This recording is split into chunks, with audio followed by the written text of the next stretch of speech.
तो यार भाई लोग कैसे हो सब। आज के इस वीडियो में हम बात करने वाले हैं the misfit of demon king academy के एपिसोड 7 से लेकर 13 के बारे में। ये वीडियो इस एनिमे सीरीज का फाइनल वीडियो होने वाला है, जिसके बाद इसका फर्स्ट सीजन कम्प्लीटली कवर्ड हो जाएगा। वैसे तो the misfit of demon king academy का फिलहाल सिर्फ एक ही सीज़न अवेलेबल है और मुझे नहीं लगता कि इसका फ्यूचर में कोई और सीज़न आने की पॉसिबिलिटी है। लेकिन इस वीडियो में आगे बढ़ने के पहले मैं लास्ट वीडियो से अपनी एक मिस्टेक को रेक्टिफाई करना चाहूँगा कि जैसे मैंने आपको बताया था रे ग्रैंडोरी 2000 साल पहले से एनोस वोल्डिगॉड के लॉयल सर्वेंट शिन का री इनकारनेशन है, जो कि असल में ट्रू नहीं है। उस वक्त जो एपिसोड चल रहा था उसे देखकर हमें यही हिंट मिली थी कि वो शिन का री इनकारनेशन है, लेकिन ऐसा नहीं निकला। जब आप लोगों ने कमेंट्स में मेरी मिस्टेक को रेक्टिफाई किया और उसके बाद जब मैंने आगे के एपिसोड्स देखे तो मुझे पूरी बात पता चली। तो रे ग्रैंडोरी एक्चुअल में जिस बंदे का री इनकारनेशन है उसके बारे में मैं आपको आगे वीडियो में वक्त आने पे बताऊंगा, तो आप वीडियो में बने रहना। तो अगर तो आप लोगों ने अभी तक हमारे चैनल को सब्सक्राइब नहीं करा है तो चैनल को सब्सक्राइब करके वो पास वाले बेल आइकन को ऑल पे ज़रूर कर देना वीडियो में आगे बढ़ने के पहले। तो बहुत हो गई बातें, चलो भाई देखो अब मैं क्या करता हूँ।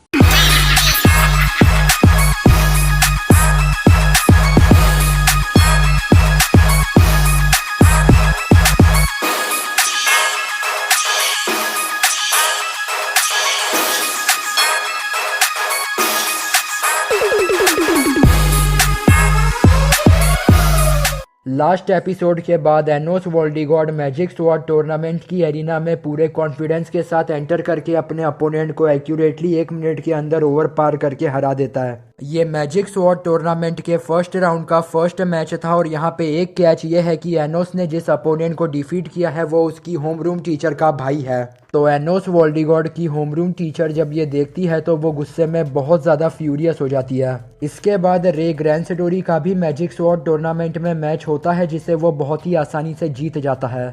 लेकिन उसके बाद रे खुद एनोस को आके बताता है कि उसने लॉगनॉर्थ नाम के एक रॉयल डीमन हाउस को ज्वाइन कर लिया है और अब वो उनकी तरफ से फाइट करके एनोस को जान से मार देगा।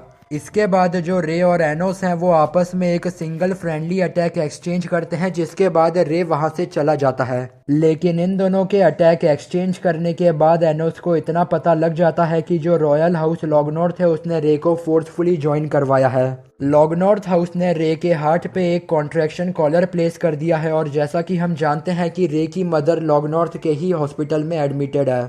सो अगर रे अपनी मदर और अपने आप को बचाना चाहता है तो उसे लॉगनॉर्थ हाउस के दिए हुए हर ऑर्डर को ओबे करना होगा। उसके बाद same day magic sword tournament में काफ़ी सारी फाइट्स होती हैं जिसमें एनोस वोल्डिगॉड और रे ग्रैंडोरी जीतकर फाइनल्स में प्रोसीड करते हैं, जो कि अगले दिन होगा। ये सब होने के बाद एनोस वोल्डिगॉड अपने साथ यूनिटेरियंस की लीडर मिसा को लेकर लॉगनॉर्थ मैजिक हॉस्पिटल में रे ग्रैंडोरी की मदर के पास उन्हें बचाने जाता है। असल में रे की मदर को स्पिरिट डिसीज नाम का एक डिसीज है जिसे क्योर करने का सिर्फ एक ही तरीका है। जैसा कि हम जानते हैं यूनिटेरियंस की लीडर मिसा खुद एक प्योर ब्लडेड डीमन नहीं है, बल्कि वो एक प्योर ब्लडेड डीमन और स्पिरिट का हाइब्रिड है। और जो रे ग्रैंडोरी की मदर है वो भी इन दोनों बींग्स की ही हाइब्रिड है। लेकिन डीमन किंग एकेडमी में रे ग्रैंडोरी को एक प्योर ब्लडेड डीमन इसलिए माना जाता है क्योंकि उसकी एक्चुअल बायोलॉजिकल मदर जो कि प्योर ब्लडेड डीमन थी उसने रे ग्रैंडोरी को चाइल्डहुड में ही अबेंडन कर दिया था, जिसके बाद उसकी करंट मदर ने अपने साथ रखा। तो रे ग्रैंडोरी की मदर को बचाने का ऑप्शन ये है कि अगर ये लोग मिसा और रे की मदर के सोर्सेस को मर्ज कर दे तो रे की मदर एकदम बढ़िया हो जाएगी। वैसे तो ऐसा करने के लिए कोई मैजिक अवेलेबल नहीं है, लेकिन एनोस इतना ज़्यादा पावरफुल है कि वो ऑन द स्पॉट एक न्यू मैजिक इन्वेंट कर देता है और फिर जो मिसा है वो उस इन्वेंटेड मैजिक को यूज़ करके अपने सोर्स को रे की मदर के सोर्स से मर्ज करने की प्रोसेस को इनिशिएट कर देती है। असल में जो मैजिक स्वॉर्ड टूर्नामेंट का पार्टिसिपेंट है उसने टूर्नामेंट में जो स्वॉर्ड यूज़ करी है उसे वो खो देता है, तो उसे टूर्नामेंट से डिस्क्वालीफाई कर दिया जाता है।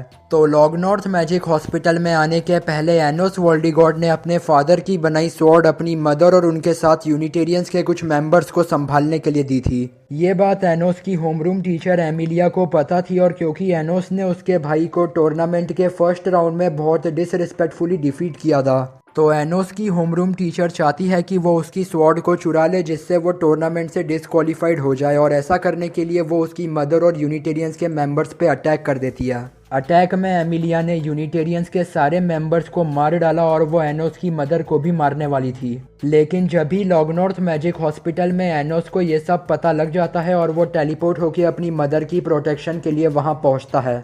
वहां पहुंचने के बाद एनोस सबसे पहले यूनिटेरियंस के डेड मेंबर्स को वापस जिंदा करके अपनी मदर को प्रोटेक्ट करने के लिए ग्रेटिट्यूड शो करता है। फिर उसके बाद एनोस को पूरी एनिमे सीरीज में पहली बार अपनी मदर के बिहाफ पे गुस्सा आता है और वो एमिलिया को किसी दूसरी जगह टेलीपोर्ट करके उसे एक बहुत ही पेनफुल डेथ मारता है।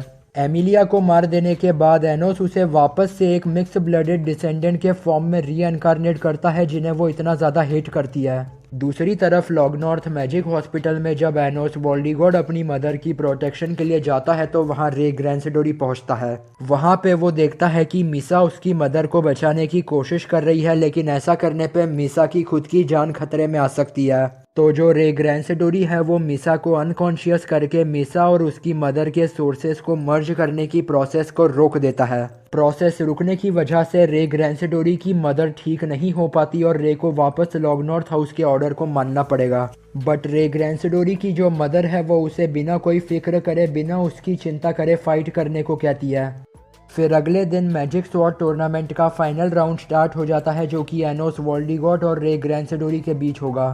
टूर्नामेंट के फाइनल राउंड के रूल्स थोड़े डिफरेंट है क्योंकि इसमें दोनों कॉम्पिटिटर्स के हाथ में ऐसा एक ब्रेसलेट पहना दिया गया है जो कि फाइट के बीच में ग्रेजुअली उनकी मैजिक पार्ट्स को एब्जॉर्ब करता रहेगा। तो इन दोनों में से जो भी अपनी मैजिक पार्ट्स के ख़त्म होने की वजह से नॉकआउट हो जाएगा या फिर उसका ब्रेसलेट डिस्ट्रॉय हो जाएगा तो वो अपनी फाइट भी हार जाएगा। लेकिन अगर जो रे ग्रैंडोरी है वो अपनी फाइट को जीत नहीं पाता तो उसकी मदर का डिसीज क्योर नहीं हो पाएगा, जिस वजह से उसकी मदर की डेथ हो जाएगी। साथ ही साथ लॉगनॉर्थ हाउस ने जो रे ग्रैंडोरी के हार्ट पे कॉन्ट्रैक्शन कॉलर प्लेस किया है उसकी वजह से रे ग्रैंडोरी की भी डेथ हो जाएगी। लेकिन यहाँ पे फाइट स्टार्ट होते ही जो रे ग्रैंडोरी है वो इंटेंशनली लॉगनॉर्थ हाउस के ऑर्डर्स को डिसोबे करता है, जिसके बाद उसके हार्ट में लगा कॉन्ट्रैक्शन कॉलर एक्टिव हो जाता है।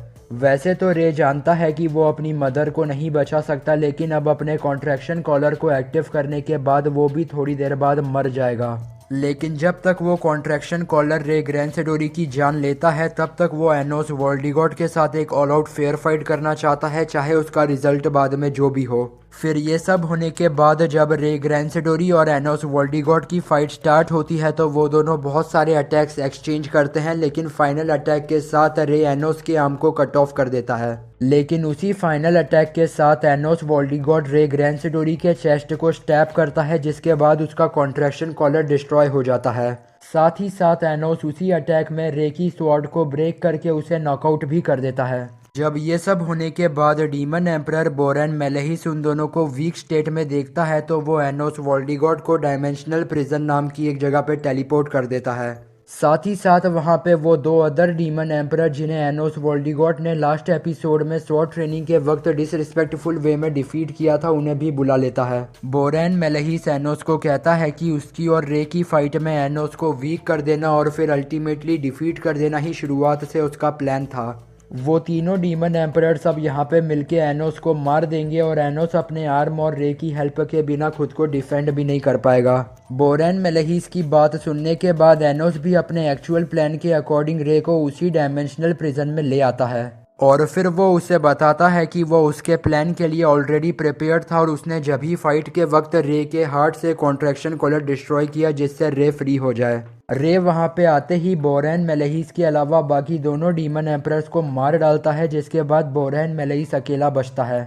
उसके बाद जो बोरेन मेलेहिस है वो रे को उसकी मदर दिखाता है जिसे उसने एक पोर्टल में पहले ही कैप्चर कर लिया है और फिर वो रे को धमकी देता है कि अगर रे ने उसके ऑर्डर्स को ओबे नहीं करा तो वो रे की मदर को मार डालेगा। लेकिन रे के ऊपर उसकी धमकी का कोई असर नहीं होता, उल्टा रे उसके ही पोर्टल को यूज करके अपनी मदर के पास पहुंच जाता है जहां मेलेहिस ने उसे ट्रैप कर रखा है। रे ग्रैंडोरी जैसे ही उस पोर्टल में एंटर करता है तो वो मेलेहिस के ट्रैप में फंस जाता है और उसके पास उस पोर्टल से बाहर आने का कोई ऑप्शन नहीं बचता। लेकिन जब भी एनोस वोल्डिगॉड अपनी मैजिक पार्ट्स का यूज करके रे को उसी पोर्टल के अंदर एक न्यू स्वॉर्ड बना कर देता है क्योंकि फाइनल राउंड में रे की स्वॉर्ड टूट गई थी। फिर उसके बाद जो रे ग्रैंडोरी की मदर है वह उसे अपनी पावर ग्रांट करती है जिसे यूज करके रे मेलेहिस के ट्रैप को ओवरकम कर लेता है।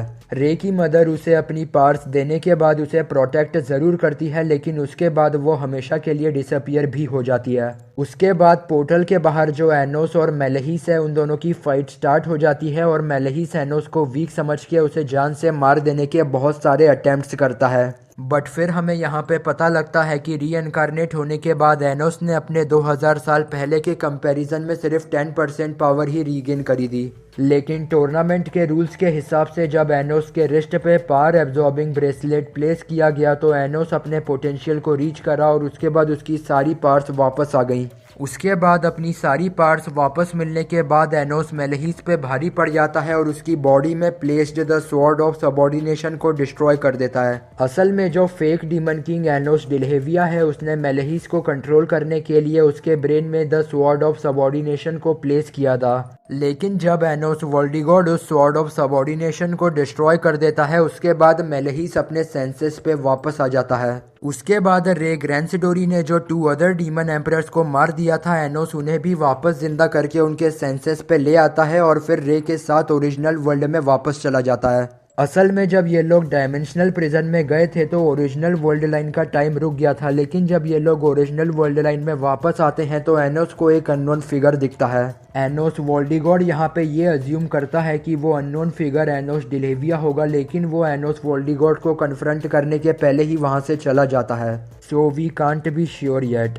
उसके बाद ओरिजिनल वर्ल्ड लाइन में जैसे ही टाइम स्टार्ट होता है तो एनोस वोल्डिगॉड को मैजिक स्वॉर्ड टूर्नामेंट का विनर डिक्लेयर कर दिया जाता है और फिर एनोस वोल्डिगॉड रे को बताता है कि उसने उसकी मदर को बचा के उसके डिसीज को क्योर कर दिया है जिसके बाद रे और उसकी मदर वापस से रीयूनाइट हो जाते हैं। अगले दिन डीमन किंग एकेडमी में जब वापस इनकी क्लास स्टार्ट होती है तो वहाँ पे एमिलिया क्योंकि इनकी होमरूम टीचर बने रहना कंटिन्यू नहीं कर सकती तो डीमन किंग एकेडमी एमिलिया की जगह एक नई मैनो हिस्टोरिया नाम की होमरूम टीचर को हायर करती है। क्लास में न्यू होमरूम टीचर मैनो हिस्टोरिया सारे स्टूडेंट्स को बताती है कि अभी से 3 वीक्स बाद इंटर एकेडमी एग्जाम्स स्टार्ट होने वाले हैं जिसमें डीमन किंग एकेडमी के सारे स्टूडेंट्स ह्यूमन वर्ल्ड में जाके हीरो एकेडमी के स्टूडेंट्स के वर्सेस में फाइट करेंगे। जितने भी डीमंस हैं वो ट्रूप नाम के डिफेंसिव मैजिक स्पेल को यूज करते हैं और जितने भी ह्यूमंस हैं वो गाइजा नाम के ऑफेंसिव मैजिक स्पेल को यूज करते हैं। तो इंटर एकेडमी एग्जाम्स के वक्त इन दोनों मैजिक स्पेल यूजर्स की आपस में टक्कर होगी। जो एनोस वोल्डिगॉड है वो ऑब्वियसली ह्यूमंस के गाइजा मैजिक के बारे में ऑलरेडी काफ़ी कुछ जानता है क्योंकि वो उनसे फाइट कर चुका है ह्यूमन से वॉर और पीस मेकिंग के वक्त। ये अनाउंसमेंट होने के बाद एनोस वोल्डिगॉड क्योंकि अपने ह्यूमन वॉरियर फ्रेंड कैनन के पोटेंशियल को अच्छे से जानता था तो वो मानता है इंटर एकेडमी एग्जाम्स के वक्त बाकी ह्यूमंस भी बहुत ज़्यादा स्ट्रॉन्ग होंगे। तो एनोस वोल्डिगॉड अपने ग्रुप मेंबर्स मिशा, साशा, रे ग्रैंडोरी और मिसा को अच्छे से ट्रेनिंग करवाता है। साथ ही साथ वो लोग ट्रेनिंग के अलावा अपने सारे इक्विपमेंट्स को भी अच्छे से प्रिपेयर कर लेते हैं जिन्हें वो इंटर एकेडमी एग्जाम्स में यूज़ करेंगे। लेकिन डीमन किंग एकेडमी के जितने भी स्टूडेंट्स हैं उनके लिए ह्यूमन वर्ल्ड में जाना इतना भी ज़्यादा आसान नहीं होगा। अगर ये लोग ह्यूमन वर्ल्ड में जाना चाहते हैं तो इन्हें 10 दिन तक लगातार ट्रैवल करना होगा और जो स्टूडेंट 10 दिन के अंदर वहां नहीं पहुंच पाता उसे एग्जाम में एंटर नहीं करने दिया जाएगा। लेकिन एनोस वोल्डिगॉड का जो ग्रुप है वो एनोस की मैजिक पार्ट्स का यूज करके एक झटके में टेलीपोर्ट होकर अपनी डेस्टिनेशन में पहुंच जाता है और क्योंकि ये लोग अपने वक्त से काफ़ी पहले ह्यूमन वर्ल्ड में पहुंच चुके हैं तो ये लोग ह्यूमन वर्ल्ड को एक्सप्लोर करने के लिए सेपरेट हो जाते हैं। जो एनोस वोल्डिगॉड और साशा हैं वो साथ में हीरो एकेडमी को विजिट करने जाते हैं। जो मिशा और मीसा हैं वो यूनिटेरियंस के मेंबर्स को ह्यूमन वर्ल्ड रीच करने में हेल्प करने का डिसाइड करते हैं और आखिर में जो रे ग्रैंडोरी बचता है वो ह्यूमन वर्ल्ड को अकेले विजिट करने का प्लान बनाता है। जब एनोस वोल्डिगॉड और साशा हीरो एकेडमी में पहुंचते हैं तो वहां उनकी मुलाकात एलियनोर बियंका नाम की एक ह्यूमन से होती है जो कि हीरो एकेडमी के लिए उनकी काइंड ऑफ टूर गाइड बनती है।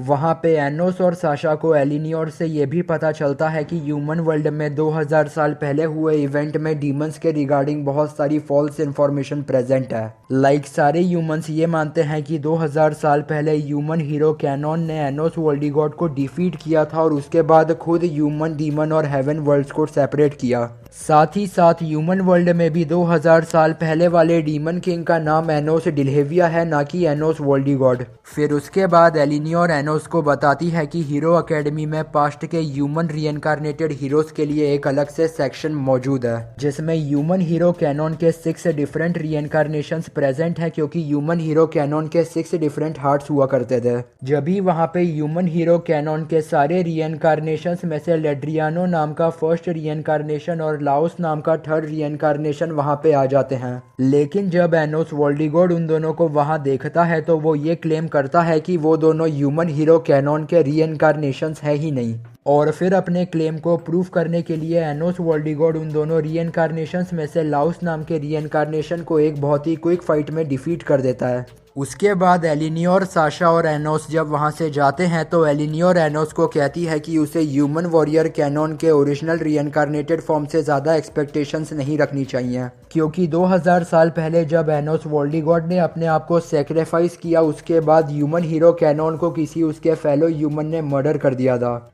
ये सब होने के बाद देखते ही देखते 10 दिन बीत जाते हैं और डीमन किंग एकेडमी के जो भी स्टूडेंट्स ह्यूमन वर्ल्ड में पहुंचने की क्षमता रखते थे वो पहुंच जाते हैं। डीमन किंग एकेडमी स्टूडेंट्स के हीरो एकेडमी पहुंचने के बाद हीरो एकेडमी का जो हेडमास्टर डिएगो है वो दोनों स्टूडेंट्स के बीच एक्चुअल एग्जाम स्टार्ट होने के पहले उन दोनों एकेडमी के स्टूडेंट्स के बीच उनके मैजिक को शोकेस करने का एक स्मॉल कंपटीशन ऑर्गेनाइज करता है। इस कंपटीशन में हीरो एकेडमी के साइड से लेड्रियानो रिप्रेजेंट करेगा और जो डीमन किंग एकेडमी है उनके साइड से रेवेस्ट नाम का एक senior pure blooded demon represent करेगा। इस कंपटीशन में दोनों रिप्रेजेंटेटिव्स को अपने सामने पड़े ऑब्जेक्ट को मैजिक का यूज करके किसी दूसरे ऑब्जेक्ट में कन्वर्ट करना है। लेकिन हीरो एकेडमी के हेडमास्टर डिएगो ने चालाकी करके डीमन रिप्रेजेंटेटिव रिवेस्ट के ऑब्जेक्ट पे एक ऐसा मैजिक कर दिया है जिसकी वजह से रिवेस्ट के ऑब्जेक्ट पे उसका मैजिक वर्क नहीं करे और वो कंपटीशन हार जाए। लेकिन यहाँ पे एनोस वोल्डिगॉड डिएगो की चालाकी समझ चुका है और वो अपने मैजिक को यूज करके रिवेस्ट के ऑब्जेक्ट पे से डिएगो का मैजिक रिमूव कर देता है। एनोस की ये हरकत देखने के बाद जो हीरो एकेडमी के स्टूडेंट्स हैं वो उसे एक नॉन प्योर ब्लडेड डीमन होने के बाद भी 2000 साल पहले वाले डीमन किंग का रीइंकार्नेशन रिकॉग्नाइज करते हैं। तो ये बात सुनने के बाद डीमन किंग एकेडमी के जो बाकी प्योर ब्लडेड डीमंस हैं वो बहुत ज़्यादा ऑफेंड हो जाते हैं, लेकिन एटलीस्ट यहाँ पे कंपटीशन कंक्लूड हो जाता है। एनोस वोल्डिगॉड ने यहाँ पे आइविस नेक्रोन को ह्यूमन हीरो कैनन के मर्डर की इन्फॉर्मेशन निकालने को कहा था, लेकिन आइविस को ढूंढने पर भी ऐसी कोई इन्फॉर्मेशन नहीं मिलती। लेकिन ये इन्फॉर्मेशन ढूंढते वक्त आइविस नेक्रोन को ह्यूमन वर्ल्ड में चल रहे एक लेजेंड के बारे में पता चलता है, जिसके हिसाब से एक ऐसा दिन आएगा जब जो ह्यूमन वर्ल्ड है वो डीमन किंग के रीइंकार्नेशन की वजह से वापस से दिक्कत में आ जाएगा। लेकिन उस दिन ह्यूमन हीरो कैनन वापस आएगा और थंडर गॉड की स्वॉर्ड हेवेंस माना यूज करके वापस से ह्यूमन वर्ल्ड को बचा लेगा। लेकिन आइविस नेक्रोन के हिसाब से ये लेजेंड ह्यूमंस को सिर्फ एनोस वोल्डिगॉड के अगेंस्ट इन्फ्लुएंस करने के लिए स्प्रेड करा गया है। ये सब होने के बाद एनोस, मिशा, साशा, रे और मिसा एक ह्यूमन फेस्टिवल में जाते हैं, लेकिन ये पार्ट ज़्यादा इम्पोर्टेंट नहीं है तो मैं इसे स्किप कर दूंगा। बट फेस्टिवल के वक्त यहाँ पे रे ग्रैंसडोरी मिसा को एक ब्रेसलेट के थ्रू प्रपोज कर देता है। फिर उसके बाद अगले दिन main inter academy exam start होते हैं, जिसमें डीमन किंग अकेडमी के स्टूडेंट्स अंडर वाटर एक कैसल बिल्ड करेंगे। डीमन किंग अकेडमी वाले स्टूडेंट्स को उस कैसल को डिफेंड करना होगा और जो हीरो अकेडमी के स्टूडेंट्स होंगे वो अंडर वाटर उस कैसल को अटैक करेंगे। दोनों अकेडमी के स्टूडेंट्स अपने अपने मैजिक पार्ट्स को यूज कर सकते हैं और जो अकेडमी के स्टूडेंट्स अपने टास्क को अकॉम्प्लिश कर पाएंगे वो एग्जाम में भी पास हो जाएंगे। यहाँ पे वापस से नॉन प्योर ब्लडेड और प्योर ब्लडेड डीमन की राजनीति के चलते एनोस वोल्डिगॉड को पार्टिसिपेट नहीं करने दिया जाता और एक प्योर ब्लडेड डीमंस की टीम अंडर वाटर एग्जाम्स में उतरती है। लेकिन जिस रिवर में अंडर वाटर एग्जाम्स चल रही हैं उसका जो वाटर है वो असल में होली वाटर है, जिसमें ह्यूमंस और ज़्यादा स्ट्रांग हो जाते हैं और डीमंस वीक। जब डीमन किंग एकेडमी के senior pure blooded students under water जाते हैं तो वहाँ पे होली वाटर के कारण उन्हें काफ़ी ज़्यादा डिसएडवांटेज होता है और वो अपनी बैटल को हारने लगते हैं। यहाँ तक कि जो बात है वो उनकी जान पर भी आ जाती है, जिसके बाद एनोस अपने मैजिक को यूज़ करके उनकी लाइफ बचाता है और उनकी सारी इंजरीज को हील कर देता है। ये सब होने के बाद रिवेस्ट वाला ग्रुप अपना राउंड हार जाता है, लेकिन फिर रिवेस्ट अपनी प्राइड को सॉलो करके एनोस को नेक्स्ट राउंड फाइट करने की रिक्वेस्ट करता है, क्योंकि बात यहाँ पर अब इज्जत की है। रिवेस्ट के रिक्वेस्ट करने के बाद एनोस अपने मैजिक पार्ट्स को यूज करके उस रिवर के सारे होली वाटर को क्लियर कर देता है, जिसके बाद इंटर एकेडमी एग्जाम्स का सेकेंड राउंड स्टार्ट हो जाता है।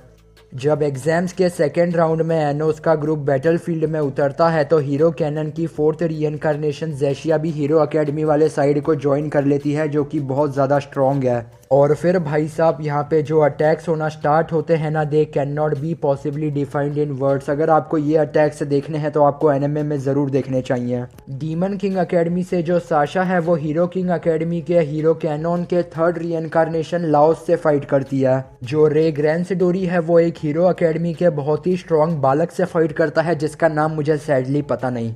लेकिन साशा और रे ग्रैंडोरी अपने अपने अपोनेंट्स को इवेंचुअली ओवर पार करके डिफीट कर देते हैं। दूसरी तरफ जो एनोस वोल्डिगॉड है वो लेड्रियानो और ज़ेशिया से एक साथ फाइट करता है, और जो लेड्रियानो और ज़ेशिया है वो ह्यूमन वर्ल्ड के 10 मिलियन रेसिडेंट्स की पावर को बोरो करते हैं। लेकिन जो एनोस वोल्डिगॉड है वो यूनिटेरियंस के सिर्फ 8 क्लब मेंबर्स की पावर्स को बोरो करके उन दोनों को ओवर पावर करता है और अल्टीमेटली उन्हें डिफीट करने वाला होता है। लेकिन उसके बाद जो ज़ेशिया है वो लेड्रियानो के कहने पे एनोस पर एक बहुत ही पावरफुल स्पेल यूज करती है, जो कि एनोस को खत्म तक कर सकता है, लेकिन एनोस उसे जैसे तैसे डॉज कर देता है। यहाँ पे जो ज़ेशिया है वो बहुत ज़्यादा आउट ऑफ कंट्रोल हो गई है और एनोस हमेशा के लिए उसके अटैक्स को डॉज नहीं कर सकता, क्योंकि उसके अटैक्स बहुत ज़्यादा डिस्ट्रक्शन कर रहे हैं।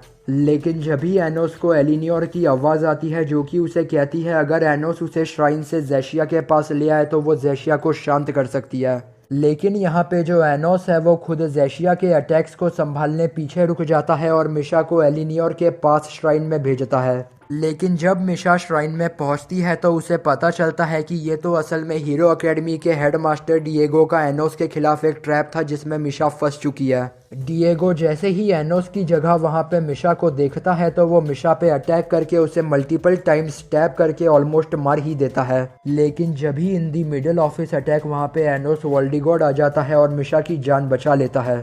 फिर उसके बाद एनोस वोल्डिगॉड हेडमास्टर डिएगो को बहुत ज़्यादा टॉर्चर करता है और उसे बताने को कहता है कि असल में डीमन किंग अकेडमी के स्टूडेंट्स को ह्यूमन वर्ल्ड में लाने का एक्चुअल रीज़न क्या है। असल में जो हेडमास्टर डिएगो है वो ह्यूमन हीरो कैनन की पावर्स को यूज करके ह्यूमन वर्ल्ड में ही सारे डीमंस को मार देना चाहता था, और ऐसा करने के लिए उसने हीरो अकेडमी के सारे स्टूडेंट्स को अपने कंट्रोल में कर लिया है। साथ ही साथ उसने एक एक्सप्लोजन भी प्लांट करा है। एनोस वोल्डिगॉड अपनी मैजिक पावर्स का यूज करके हेडमास्टर डिएगो को जान से मार देता है और उसके प्लेस करे हुए एक्सप्लोजन को भी डिफ्यूज कर देता है। लेकिन हीरो अकेडमी के स्टूडेंट्स अभी भी डिएगो के स्पेल में फंसे हुए हैं, जिन्हें सही करने के लिए एनोस इवेंचुअली एलिनियोर के पास पहुंच जाता है। तो भाई इस एपिसोड में फाइटिंग सीन्स बहुत ही ज़्यादा थे जिन्हें मुझे ऑब्वियसली स्किप करना पड़ेगा, क्योंकि फर्स्ट ऑफ ऑल आपको फाइटिंग सीन्स एनिमे के साथ ही देखने चाहिए। साथ ही साथ अगर मैं आपको यहाँ पे फाइटिंग सीन्स दिखाने बैठता हूँ तो वीडियो पे कॉपीराइट आने के बहुत ज़्यादा चांसेस हैं, सो प्लीज़ कोऑपरेट। जब एनोस वोल्डिगॉड एलिनियोर तक पहुंच जाता है तो एलिनियोर उसे बताती है कि वो कतई खुद एक ह्यूमन मैजिक का फिजिकल फॉर्म है, और अगर एनोस उसे श्राइन से फ्री करके हीरो अकेडमी के स्टूडेंट्स तक ले जाता है तो वो उनके डिस्ट्रक्शन को रोक सकती है। फिर जब एनोस उसे फ्री करता है तो वो एनोस को किया हुआ अपना प्रॉमिस फुलफिल करती है, और उसके बाद वो एनोस को हीरो अकेडमी की पूरी सच्चाई बताने को तैयार हो जाती है। 2000 साल पहले ह्यूमन हीरो कैनन की आर्मी का एक कमांडर हुआ करता था जिसका नाम जेरगा था। वो बंदा डीमंस को बहुत ज़्यादा हेट करता था, और यहाँ तक कि डीमन किंग एनोस वोल्डिगॉड की डेथ के बाद भी उसकी हेट ज़रा भी कम नहीं हुई। फिर जब ह्यूमन हीरो कैनन ने एनोस वोल्डिगॉड के एक्चुअल सेक्रीफाइस के बाद सारी दुश्मनी खत्म करने का सोचा तो पहले तो जेरगा ने ह्यूमन हीरो कैनन के ट्रस्टेड ह्यूमंस के साथ मिलकर उसका मर्डर करवा दिया। उसके बाद जो जेरगा है वो अपनी लाइफ की कॉस्ट पे एस्क और रूटवर्म नाम के 2 डिफरेंट मैजिक फॉर्म्स को तैयार करता है ह्यूमंस के लिए। रूटवर्म तो बस एलिनियोर का ही दूसरा नाम है, जिसका काम क्रिएट होने के बाद हेडमास्टर डिएगो और ज़ेशिया के डेथ के बाद उनके क्लोन्स क्रिएट करना है पिछले 2000 साल से। क्योंकि एलिनियोर कभी मर नहीं सकती तो डिएगो और ज़ेशिया वैसे तो लिटरली मर सकते हैं, लेकिन उनकी एग्जिस्टेंस इस वर्ल्ड से कभी भी एक्सटेंट नहीं होगी। लेकिन जो एस्क नाम का दूसरा मैजिक फॉर्म है उसे जो भी यूज करता है वो जेरगा की डीमंस के अगेंस्ट हेट्रेड फील कर सकता है, और इसी वजह से हीरो अकेडमी के सारे स्टूडेंट्स आउट ऑफ कंट्रोल हो गए थे, लेकिन उन्हें रोकने की एबिलिटी सिर्फ रूटवर्म के पास है। फिर एनोस वोल्डिगॉर्ड का काम कर देने के बाद एलिनियोर उसे रिक्वेस्ट करती है कि एनोस उसे ख़त्म कर दे, क्योंकि अगर एनोस ऐसा नहीं करता तो फिर जो एलिनियोर है वो अपने मैजिक को यूज़ करके हमेशा बस डिएगो और जेशिया के क्लोन्स बनाती रहेगी, जिसकी वजह से ह्यूमंस की डीमंस के अगेंस्ट हेट्रेड कभी ख़त्म नहीं होगी। एनोस यहाँ पे एलिनियोर को मारने ही वाला होता है, लेकिन जब भी वहाँ पे डिएगो का एक और क्लोन आके एनोस से फाइट करने के लिए तैयार हो जाता है, लेकिन जब भी वहाँ पे एनोस डिलेविया भी आ जाता है उन 7 एल्डर डीमन एम्परर्स के साथ, जिन तक एनोस वोल्डिगॉर्ड अब तक पहुँच नहीं पाया। एनोस डिलेविया वहाँ पे आते ही एक झटके में डिएगो के क्लोन पे अपना मैजिक यूज़ करके उसे वैनिश कर देता है और उसके बाद वो एनोस वोल्डिगॉर्ड को अपना ट्रू गोल बताता है। असल में एनोस डिलेविया का गोल पूरे वर्ल्ड को चेंज करके एक ऐसा न्यू वर्ल्ड क्रिएट करना है जिसमें सिर्फ डीमंस रूल करेंगे और वो पूरा वर्ल्ड डार्कनेस से भरा होगा। ये अनाउंसमेंट करने के बाद एनोस डिलेविया अपने चेलों को लेके वापस डीमन वर्ल्ड में चला जाता है और उसके बाद डीमन किंग एकेडमी के सारे स्टूडेंट्स भी। ये सब होने के बाद कई और दिन बीत जाते हैं, जिसके बाद एनोस डिलेविया डीमन वर्ल्ड में एक और अनाउंसमेंट करता है जिसमें वो क्लेम करता है वो 2000 साल पहले का डीमन किंग है जो वापस लौट आया है। ये सब कहने के बाद एनोस डिलेविया अपनी आर्मी के साथ सबके सामने ह्यूमन वर्ल्ड पे वॉर वेज करने का डिक्लेरेशन कर देता है, जिसके बाद वो ह्यूमन वर्ल्ड को ख़त्म कर देगा। तो दूसरी तरफ ह्यूमन वर्ल्ड में जो ह्यूमंस हैं वो भी अपने डिफेंस के लिए ह्यूमन वर्ल्ड में अपनी आर्मी को तैयार करते हैं, जिससे एनोस डिलेविया के अटैक पे वो काउंटर कर पाएँ। So being an anime protagonist Anos Voldigoad यहाँ पे ऑब्वियसली ह्यूमैनिटी को बचाने के लिए एनोस डिलेविया से फाइट करेगा और एनोस वोल्डिगॉर्ड के जितने भी सारे दोस्त हैं और 7 एल्डर डीमन एम्परर्स के मेंबर्स जो भी उसके साइड हैं वो इस फाइट में उसका साथ देंगे। सो वॉर के लिए एनोस वोल्डिगॉर्ड अपने सारे एलाइज को उनके रोल असाइन कर देता है, जैसे मिशा और साशा ह्यूमन आर्मी और डीमन आर्मी को सारी बात समझा के वॉर प्रिवेंट करने की कोशिश करेगी। जो रे ग्रैंसडोरी और मिसा हैं वो एस्क यूजर्स के दिलों से डीमंस के प्रति नफरत को मिटाने की कोशिश करेंगे। जो चारों डीमन एम्परर्स एनोस वोल्डिगॉर्ड के साइड हैं वो बाकी 3 डीमन एम्परर्स जो एनोस डिलेविया के साइड हैं उनसे फाइट करेंगे। और आखिर में जो ट्रू डीमन किंग एनोस वोल्डिगॉर्ड बचता है वो फेक डीमन किंग एनोस डिलेविया से फाइट करेगा। एनोस वोल्डिगॉर्ड ने अपने एलाइज को जितने भी टास्क दिए थे वो सारे अपने टास्क कंप्लीट कर लेते हैं, जिसके बाद बस एनोस वोल्डिगॉर्ड वर्सेस एनोस डिलेविया की फाइट बचती है। लेकिन यहाँ पे जब एनोस वोल्डिगॉर्ड एनोस डिलेविया को कन्फ्रंट करता है तो वो एनोस डिलेविया की ट्रू आइडेंटिटी बताता है, जिसे एनोस डिलेविया ने हाइड कर रखा है। असल में जो ह्यूमन हीरो कैनन का रीइनकार्नेटेड फॉर्म रे ग्रैंसडोरी है वही एनोस डिलेविया है। Boom, bam, bop, bada bop, boom, pow. फिर अपनी ट्रू आइडेंटिटी रिवील करने के बाद रे ग्रैंसडोरी मतलब कि ह्यूमन हीरो कैनन मतलब कि एनोस डिलेविया एनोस वोल्डिगॉर्ड को बताता है कि 2000 साल पहले उसके मर्डर के बाद ह्यूमन हीरो कैनन ने गुस्से में आके अपनी स्वॉर्ड एवेंस माना की एबिलिटी को यूज करके हिस्ट्री को कुछ ऐसा रीराइट किया कि वो एनोस वोल्डिगॉर्ड की जगह खुद डीमन किंग एस्टेब्लिश हो गया। फिर उसने अपने सारे हार्ट्स को यूज करके 7 एल्डर डीमन एम्परर्स को अपने कंट्रोल में किया और इसी वजह से डीमन वर्ल्ड और ह्यूमन वर्ल्ड की जो हिस्ट्री है वो एनोस वोल्डिगॉर्ड की हिस्ट्री से डिफर करती है। फिर उसके बाद ह्यूमन हीरो कैनन एनोस वोल्डिगॉर्ड को बताता है कि अगर एनोस ह्यूमंस के दिलों से डीमंस के अगेंस्ट हेट्रेड खत्म करना चाहता है तो एनोस वोल्डिगॉर्ड को ह्यूमन हीरो कैनन के रीइनकार्नेटेड फॉर्म को मारना होगा, क्योंकि सारे ह्यूमंस एनोस डिलेविया को डीमन किंग मानते हैं। ये सारी बातें होने के बाद ह्यूमन हीरो कैनन और एनोस वोल्डिगॉर्ड में फाइट स्टार्ट हो जाती है, जो कि काफ़ी लंबी चलती है। फाइट में जो एनोस वोल्डिगॉर्ड है वो पहले तो ह्यूमन हीरो कैनन के सारे हार्ट्स को डिस्ट्रॉय कर देता है, लेकिन फिर आखिर में एनोस इंटेंशनली ह्यूमन हीरो कैनन को उसकी स्वॉर्ड एवेंस माना यूज करके खुद को स्टैब कर लेने देता है। ह्यूमन हीरो कैनन की स्वॉर्ड एवेंस माना का अटैक जैसे ही एनोस वोल्डिगॉर्ड से कनेक्ट होता है तो हिस्ट्री कुछ ऐसे रीराइट हो जाती है कि सबकी नज़रों में एनोस वोल्डिगॉर्ड ही एनोस डिलेविया बन जाता है और जो रे ग्रैंसडोरी है वो बस ह्यूमन हीरो कैनन का रीइनकार्नेटेड फॉर्म बन के रह जाता है।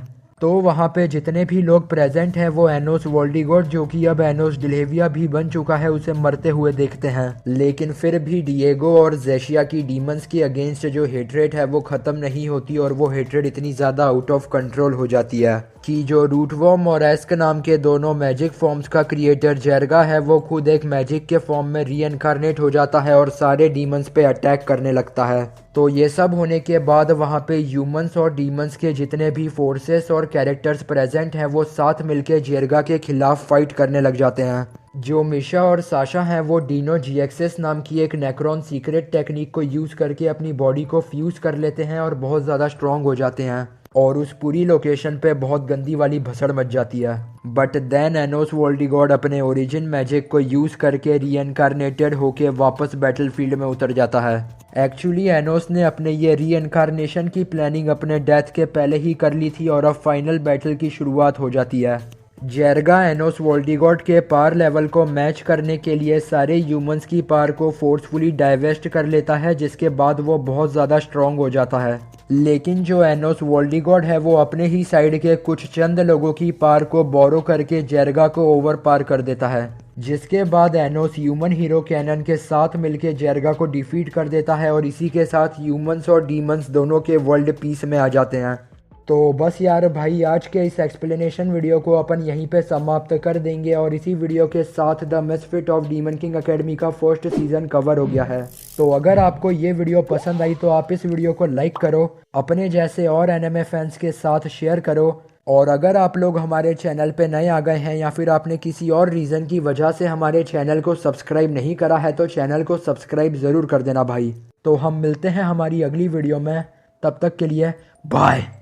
तेरी खुशियां तो वध कुछ होना नहीं, तू छड़ जावे मैनू तां भी रोना नहीं। एक बारी दिलों कट दे तू मैनू, सौ तेरी मैनू मुड़ के भी आना नहीं। तेरियां मैं रावां नू तकदा, तस्वीरां नू मैं दिल च लगा के रखदा। सच्ची दसां दिल डरदा आ तेरे करके, लग जे ना तेनू नजर किते मेरियां।